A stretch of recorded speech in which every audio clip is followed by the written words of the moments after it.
All right, guys, welcome back to the program. So, in today's episode, we're going to be taking a look at some of the Amazon layoffs. Now, I'm going to ask you in if you're watching this in the comment section, put below.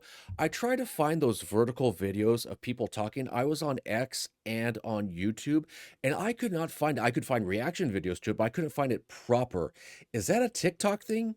Maybe it's one of those things I need to sign up for TikTok so I can help bring you better videos, so I could convey uh, with more ease what I'm talking about. So drop in the comment section if you have TikTok, if that would be a help. But we're going to be dissecting a little bit of these Amazon layoffs.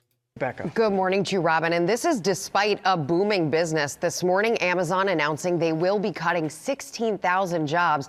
This is the second round of layoffs in just 3 months. The retail giant let 14,000 corporate employees go in October. They sent a message to workers today, and the company says they have been working to strengthen the organization by reducing layers, increasing ownership, and removing bureaucracy with organizational changes that started in October, and they are now complete. Amazon assured employees their plan is not to make broad cuts every few months, but that every team will continue to evaluate and make adjustments as needed, adding that it's never been more important than it is today in a world that is changing faster than ever. Last summer, Amazon CEO Andy Jassy said he expects Amazon's corporate workforce to change because of artificial intelligence. And Amazon isn't alone here. We are seeing a number of different types of companies recently announcing cuts as they focus more heavily on AI. From Pinterest, which just announced it would lay off less than 15% of its workforce and reduce office space, to Facebook and Instagram parent Meta, to Nike and UPS, which plans to reduce its workforce. See, now this is interesting because, okay, we want to use AI to streamline the process. Now, let's say you do lose your job due to AI, or they claim it's for AI. They could just be blowing smoke up your rear end. Speaking about blowing smoke up your butt, here, this little infographic that shows the program that you're watching.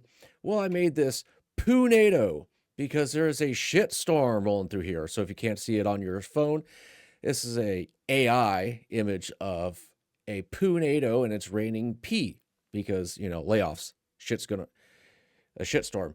Anyways, it's very interesting that they want to okay, we're going to be making layoffs to AI, streamlined because of AI, slashing jobs because of AI. Okay, guess what? I just lost my job to AI. You know what I'm doing?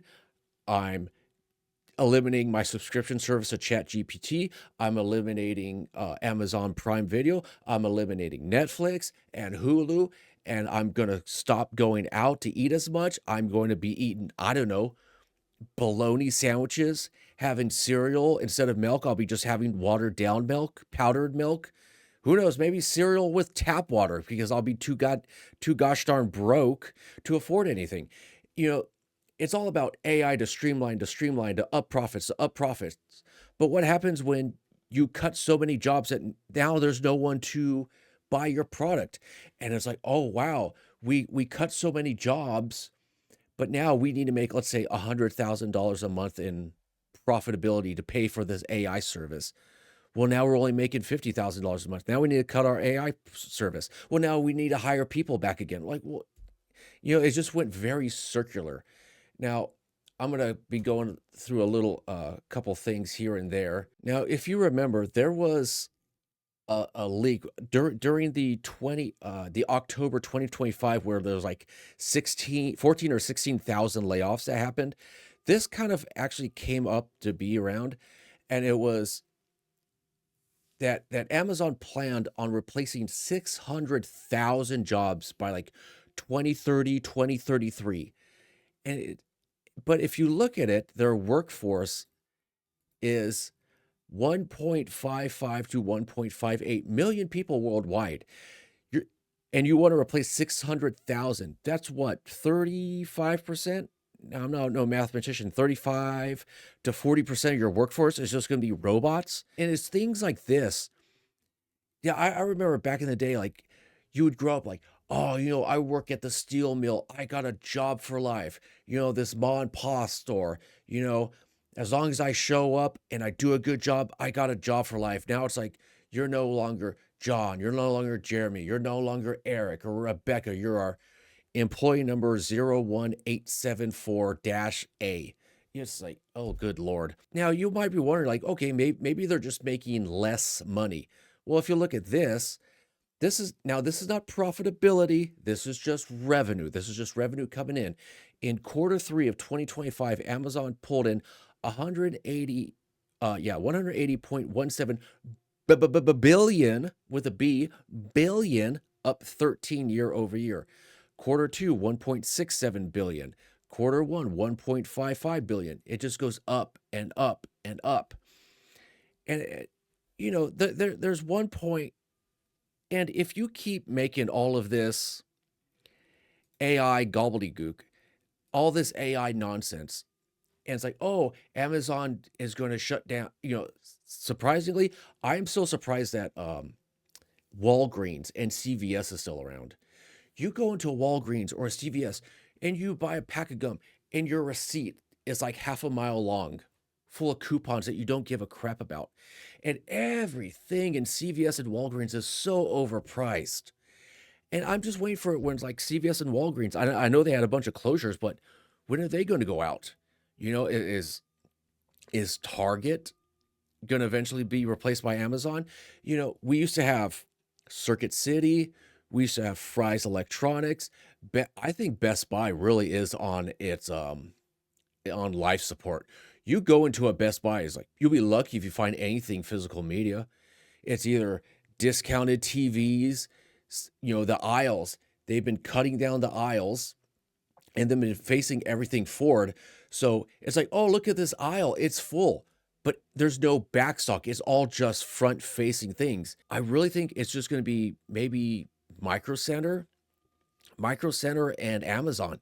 And then Amazon says, hey, we're the only game in town. Moo ha ha ha ha. Mustache twisting villain.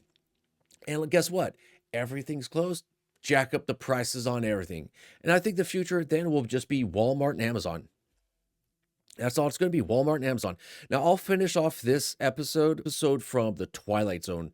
I think it's called the Brain of Mr. Whipple. But you'll see that 60 years in the past, that 60 years ago, they had predicted all of this. And this is just so ridiculous. Shall I tell you the difference, Mr. Dickerson, between you and it? That machine costs 2 cents an hour for current. It lasts indefinitely. It gets no wrinkles, no arthritis, no hardening of the arteries. That one machine is a lathe operator, a press operator. 2 of those machines replace 114 men that take no coffee breaks, no sick leaves, no vacations with pay.